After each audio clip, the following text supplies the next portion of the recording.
So I am supposed to be on this journey of self-esteem, validating myself, not needing outside validation, and enjoying my own company. I feel like that's really important. That's something I've been working on in therapy. And like all week this week, I was talking about I'm gonna go to this like live performance art thing. It would be cool, and it's at a tea house and have some coffee and just kind of chill and just people watch. And like now the day's here. It's 3:30 at night. Like I don't even know why I'm yawning. Why am I even yawning? I'm not even tired. I slept enough. But this is just like one of those tough moments where it doesn't seem like such a big deal because I'm in my room, I'm chilling, listening to music, wrote some stuff down, some papers, did some paperwork. But it's like in my head, I'm just kind of like beating myself up. Like, why can't I just get up and get dressed? Like, why can't I just go out, by myself and just enjoy my own company? Because I don't know anyone. And so, what if I would have to take the train? You have a car, you could drive too. And then it's like, oh, well, it's cold outside. It's like I could think of 15,000 million excuses of why I shouldn't go. I could think of 15 million thousand ways of why this would go badly, too. Like, one of the assignments I did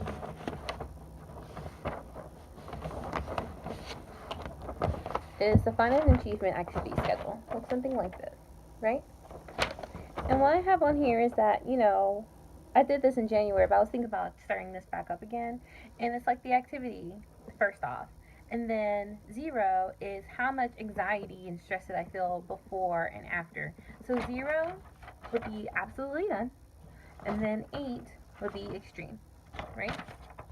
And right now I kind of feel like the situation I'm going through is this worksheet. And I hate worksheets. I think they're so corny.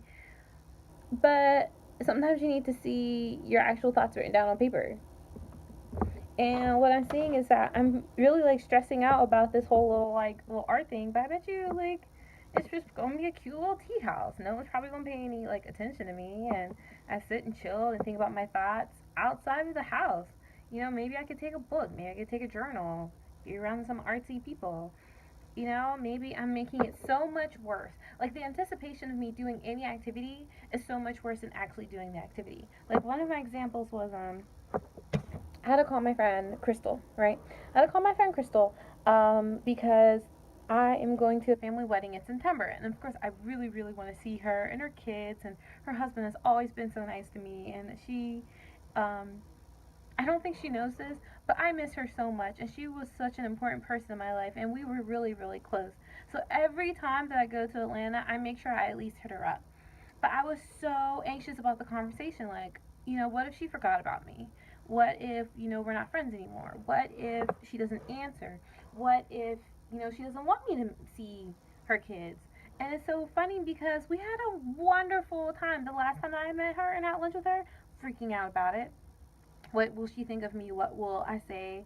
You know, what if she brings up, past relationships and like terrible things I've done wrong in my past? But like everybody has a past. Everyone was young, and everyone learns from their mistakes. And if they're really your friends, and that stuff doesn't matter. And I feel like, talking to Crystal about September was like such a great conversation. I was so happy, and she was, kept catching me up on her life and all of her achievements and how her kids are doing. And it just, the whole conversation made me so genuinely happy. Like, what I put before is call Crystal by September because I wanted to see her. But the thing is that I didn't know because she had invited me the last time New Year's to come stay at her house, but I think that would be too much. Um, but anyway, beforehand, I was at an 8. So an 8 is extreme. That's the highest you can go. I was thinking about it for weeks, upset about it for days. And I was just anxious about the conversation.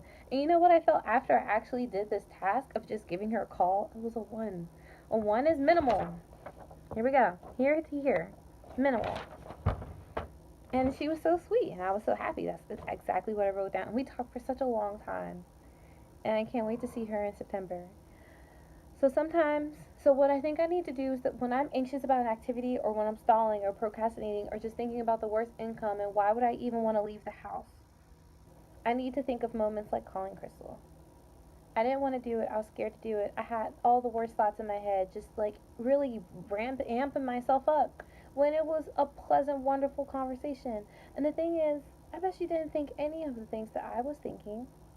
You know, I feel like when anxiety, we just kind of fill our head with ca- catastrophic thinking. I'm really terrible at catastrophic thinking, overgeneralization. So I think I'm going to get dressed. I think I'm going to go to this tea house because it's not that big of a deal. And you know, just go. Just do stuff. Because you know what's going to happen? Every time that I'm anxious about something and I'm nervous about something, I'm going to want to sit in the house, and then I'll go back to like how I was before when I was scared to leave the house. Like there was a moment in my past I was slightly agoraphobic. Why not prevent that if I can? You know, this whole journey is about trying to do better, even if it's little step by little step. So my little step for today, which is actually going to be a really huge step, is to get dressed, maybe throw some makeup on my face, and just go to this tea house art show. Take a book, enjoy myself, and just breathe and relax and be around some people. So if you ever feel like something's going to be really, really super horrible, do your own little like cheat sheet. You know, write the activity, how you're feeling, and why you feel it before you do the activity, and then kind of check back in with yourself and show how you felt afterwards. Because 9 times out of 10, it's not as bad as you're thinking. So this was a really great sheet that I got from my therapist, and I just wanted to share that with you guys because it just kind of hit me like click, boom. It's not going to be that bad. Get up, get out of the house. The worst that can happen is that you'll be really cold. And I think that's worth the effort. Well, anyway, until next time, I'm going to go put on my face, figure out what I'm going to wear, and try to be a normal. Normal. Ha ha ha ha. I could never be normal. I mean, in a goofy way. Let's just go and be a citizen of the United States of America. Proud black woman. I'm just rambling. Anyway, till next time. Bye.